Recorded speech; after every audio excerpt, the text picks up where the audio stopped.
At 82, Martin Scorsese remains both student and master, still watching, still learning, and still urging the world to protect its film heritage.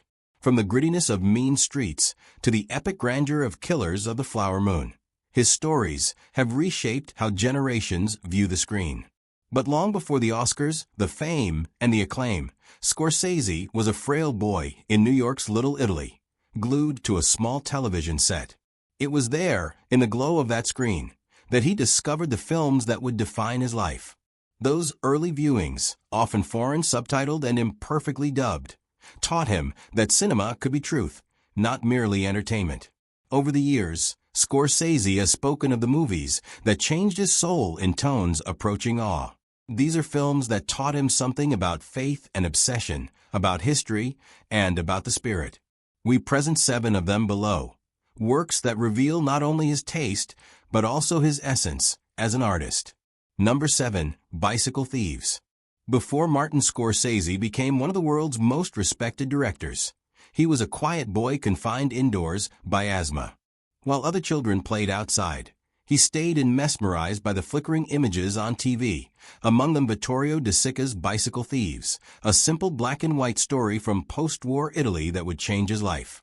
Scorsese saw it as a child, long before he knew terms such as neo-realism and cinematic movement. What he felt was recognition. The story of a poor man and his son searching Rome for a stolen bicycle, the father's only means of work, echoed the struggles of Scorsese's own working-class Sicilian family. These films were more than cinema, he later said. They were a form of truth. Bicycle Thieves taught Scorsese that drama could live in the smallest gestures, a glance, a silence, a man's pride breaking under poverty. When he came to make Mean Streets many years later, he suffused it with that same human candor. The final scene of the movie, where the humiliated father is comforted by his son, stayed with Scorsese for years afterward. It's not just about losing a bicycle, Scorsese reflected. It's about losing hope and still going on. Technically, De Sica's film also showed him that filmmaking could be powerful even with minimal means. Shot on location with non-professional actors, it turned the city itself into a character. A lesson Scorsese would carry into his depictions of New York. "This film is why I make movies," he once admitted. "It showed me that the small things could be everything." Number 6. Citizen Kane, 1941. By the time Scorsese first saw Orson Welles' Citizen Kane, he was already obsessed with the craft of filmmaking. But Welles' debut did a lot more than impress him. It floored him. "It's the greatest risk-taking of all time in film," Scorsese said. Released in 1941, Citizen Kane told the story of newspaper tycoon Charles Foster Kane through fractured memories and shifting perspectives. For Scorsese, the film was an epiphany. Welles had destroyed linear narration. In its place was an emotional jigsaw, not a biography. When he was at NYU, Scorsese saw it multiple times, taking in Greg Toland's deep-focus cinematography and the emotional depth created by shadows. "Kane taught me more about directing than film school ever could," he once joked. But besides the technique, what appealed to him most was the tragedy, a man who gets everything and ends up with nothing. Scorsese saw in Kane a reflection of loneliness and moral emptiness, themes that echo through Raging Bull and The Wolf of Wall Street. Like Welles, Scorsese understood that success without soul leads only to ruin. He also admired Welles' defiance, a 25-year-old taking on studios and rewriting the language of cinema. The guts to do so inspired Scorsese in the battles he fought over The Last Temptation of Christ and Silence. "Welles risked everything," he reflected, "and in doing so, he gave us a new language for film." Even now, Scorsese considers Citizen Kane a benchmark, proof that true innovation never ages. Number 5. 8½, 1963. When Scorsese talks about Federico Fellini's 8½, he softens. "It's the purest expression of love for the cinema that I know," he once said. The semi-autobiographical masterpiece follows Guido Anselmi, a filmmaker paralyzed by creative block, drifting between fantasy and reality as he tries to make his next movie. When Scorsese first saw the film, he was a film student, young and wondering what kind of artist he wanted to be. Fellini's answer that imagination and truth could coexist was freeing. The surreal opening to the film, with Guido floating into the sky from a traffic jam, taught Scorsese that cinema could move between the physical and spiritual in one breath. He studied Fellini's rhythm, the music of Nino Rota, the dreamlike camera work, the choreographed chaos of faces and movement. That orchestration became a blueprint for Scorsese's own ensemble scenes in Goodfellas and The Irishman. But what resonated most was Guido's spiritual confusion. Raised in a strict Catholic family, Scorsese recognized his own struggle between faith and art. "Fellini gave me permission to be personal," he said. "He showed me that doubt could be the subject of art." For Scorsese, 8.5 remains a guidebook for artists in crisis. "Every time I walk onto a set," he once joked, "Guido's ghost is already there, whispering, 'Just start, something beautiful will happen.'" Fellini's film taught him that creation is not about certainty, but surrender. Art is pain, chaos, and ecstasy all at once. Number 4. The Searchers, 1956. When Scorsese is discussing John Ford's The Searchers, there's reverence in his tone. He refers to it as a film that haunts and troubles me, one he goes back to often. Set against the majestic deserts of Monument Valley, the film tells the story of Ethan Edwards, John Wayne, a Confederate veteran obsessed with finding his kidnapped niece. On the surface, it's a Western rescue tale, but beneath it lies darkness.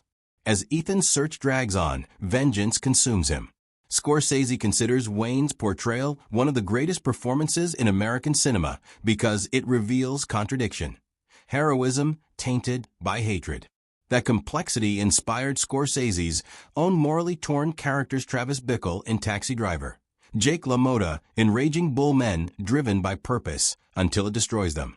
The visual storytelling of Ford also left a deep imprint. Every shot in The Searchers carries meaning.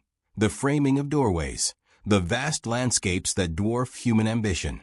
The final image of Wayne standing alone, the door closing between him and the world he can no longer enter, Scorsese calls one of the most perfect endings in all of cinema. For him, The Searchers was a revelation that the film could question its own myths. The Western had always been America's bedtime story, but Ford exposed its moral cost. Scorsese learned that cinema could challenge its own truths while still keeping faith with them. Over 60 years later, he says it still follows him like a shadow. Because in the end, The Searchers is less about Ethan Edwards than it's about all of us, eternally searching for meaning, even when we know we'll never find it. Number 3. Vertigo, 1958. When Martin Scorsese speaks of Alfred Hitchcock's Vertigo, his voice becomes contemplative, almost hushed, as if he is recalling a private dream. He calls it a singular work that stands alone. For Scorsese, Vertigo isn't just a thriller about love and illusion. It's a confession about the human need to remake the past, no matter the cost. He first saw the film as a young man in the early 1960s, at a time well before it had attained general recognition as Hitchcock's masterpiece. The story of retired detective Scotty Ferguson, who becomes obsessed with a woman he believes is possessed by a ghost, resonated deeply with Scorsese's fascination with guilt, identity, and obsession. Scotty's descent into fixation, his desperate attempt to control what he cannot understand, echoed the kind of characters Scorsese would later create. Travis Bickle, Jake LaMotta, Rupert Pupkinall are men consumed by a vision of perfection that reality refuses to grant them. What struck Scorsese most was the film's emotional daring. Hitchcock turned romance into nightmare and passion into punishment. The spiraling camera moves, the swirling colors, Bernard Herrmann's haunting score all blended together in a hypnotic portrait of longing and madness. To Scorsese, Vertigo was cinema not as storytelling, but as psychological trance. He admired how Hitchcock visualized inner torment, the dizzying dolly zoom that embodied fear, the endless circular motifs that symbolized obsession. These weren't just visual tricks, they were metaphors, visual prayers for something lost. Another reason, Scorsese saw himself in Hitchcock's relentless precision. Vertigo was built on control, every frame deliberate, yet beneath that control lay chaos. It's a film about illusion, Scorsese explained. and about the terror of not being able to separate illusion from love. That theme, the confusion between devotion and destruction, echoes throughout Scorsese's own films. In the age of innocence and Casino, passion burns so brightly it blinds. Like Hitchcock, he understood that desire can be both sacred and fatal. When Vertigo was re-released in the 1980s, Scorsese championed its restoration, calling it a lesson in how cinema remembers what we forget. For him, the film's haunting power was down to its honesty about obsession. "We pursue perfection not because it saves us," he once said, "but because it defines us." As he watched Scotty recreate the woman he lost, Scorsese saw the artist's curse, the urge to rebuild a vanished moment frame by frame, even when it destroys you. Today, Vertigo still lives inside Scorsese's visual language. The dizzying camera movements, the Catholic guilt, the loneliness that follows beauty. It taught him that art isn't about resolution but reckoning. The most haunting films never really end. They linger, circling endlessly in our minds, just like Hitchcock's spiraling titles fading into the void. Number 2. The Red Shoes, 1948. Few films have captured Martin Scorsese's imagination quite like Michael Powell and Emmerich Pressburger's The Red Shoes. He has referred to it as one of the very greatest films ever made, a film that reveals something new to him every time he sees it. For Scorsese, this dazzling Technicolor ballet is not about dance, but about the fever of creation, the cost of obsession, and the fragile line between life and art. He first saw it as a teenager, drawn by its vivid color and haunting score. The story of Vicky Page, a ballerina torn between love and her consuming passion to perform, seemed so painfully familiar to him. Scorsese knew that intensity, the way art can both fulfill and devour its creator. "Every time I watch The Red Shoes," Scorsese once said, "it reveals another side." There's no other picture that visualizes the overwhelming obsession of art like this one. Powell and Pressburger turned cinema into movement itself. This 17-minute ballet sequence, in which Vicky's performance becomes a surreal descent into fantasy, showed Scorsese that film could transcend realism altogether. It wasn't just storytelling, it was music and color turned into pure emotion. He often cited this sequence as a direct influence on the rhythm and energy of Raging Bull and Goodfellas. Yet beneath its beauty, Scorsese sensed tragedy. Vicky's final fall onto the railway tracks is not just death, it's the price of devotion.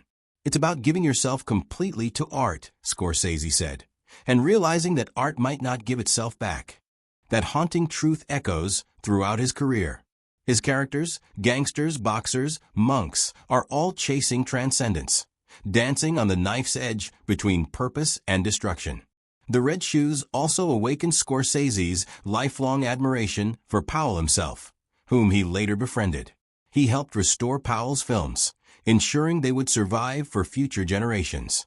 In a way, his film preservation work became a method of paying a spiritual debt. Decades later, Scorsese still screens The Red Shoes for young filmmakers, referring to it as the ultimate lesson in cinematic passion. For him, it remains proof that film can be as expressive as a symphony and as heartbreaking as life itself. Number 1. The Leopard, 1963. When Martin Scorsese names his number 1 favorite film, his voice takes on a special gravity. Luchino Visconti's The Leopard, he says, is not just cinema. It's time itself captured on celluloid. It's a meditation on eternity, time, and the changes we go through, presented on a cosmic scale. Scorsese once explained, "It's become more and more important to me as the years go by." Scorsese first encountered The Leopard in the early 1960s as a film history student. Visconti's grand adaptation of Giuseppe Tomasi di Lampedusa's novel astonished him. The story of Prince Fabrizio Salina, an aging Sicilian aristocrat who watches his world fade as revolution reshapes Italy, felt deeply personal. The film's immense canvases from decaying estates to candlelit ballrooms reminded Scorsese that cinema could paint with history itself.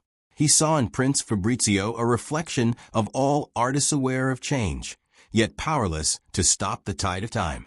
That melancholy became one of Scorsese's lifelong themes, the passing of eras, the bittersweet dignity of letting go. He often says the leopard taught him how to watch time unfold. Visconti would linger on gestures, glances, and seasons, so that the viewer might feel the rhythm of history to understand. In other words, that transformation is both beautiful and cruel. This lesson resounds through the elegiac pacing of The Irishman and the reflective tone of Killers of the Flower Moon. From Visconti, Scorsese learned that the endings are never sudden. They creep up softly, like dusk. The film's famous ballroom sequence, nearly 30 minutes of candlelight, silk, and slow dancing, remains one of cinema's purest expressions of time for Scorsese. He often screens the scene for students, exhorting them to notice how it breathes, how every movement tells a story of an era passing away. Burt Lancaster's performance as Prince Fabrizio also moves Scorsese deeply. A man of intellect trapped by tradition, Fabrizio accepts that his world must end so another can begin. That resignation, that grace in defeat, is what Scorsese calls the heart of art itself. The Leopard isn't about revolution, it's about acceptance. Even now, Scorsese returns to it when reflecting on his own life and career. After decades of filmmaking, he too understands Fabrizio's gaze, calm, wistful, watching the dance continue without him. Through Visconti, he says, I learned that cinema, like history, never stops. It only changes partners. At 82, Martin Scorsese's voice still trembles with excitement when he talks about movies. Cinema for him has never been about a career. It is a calling, a way to understand the world. His 7 favorite films aren't items on a list that he proudly shows off like trophies. They are pieces of his soul. From the quiet heartbreak of Bicycle Thieves to the grand melancholy of The Leopard, each of these films taught him something about truth, time, and what beauty costs. Taken together, they provide the map of his artistic DNA. Wells taught him courage, Fellini, vulnerability, Hitchcock, the darkness of desire, Ford, myth and morality, Powell, passion, Visconti, grace. And De Sica reminded him whence he came, the humbler streets that formed his humanity. Every frame Scorsese has ever shot echoes these lessons. Even now, as he mentors young filmmakers or restores the classics of forgotten cinema with the Film Foundation, he speaks less as a master than as a student. The movies that move us most never grow old, he says. They just change meaning as we do. That credo propels his lifelong mission to preserve film history, so that generations to come can be awestruck, much like the boy in the darkened theater. Now it's your turn to choose. Which of Scorsese's 7 favorites speaks to your soul? And which film first made you fall in love with the art of storytelling? As Scorsese has shown us for over 60 years, the greatest movie we will ever see is life itself.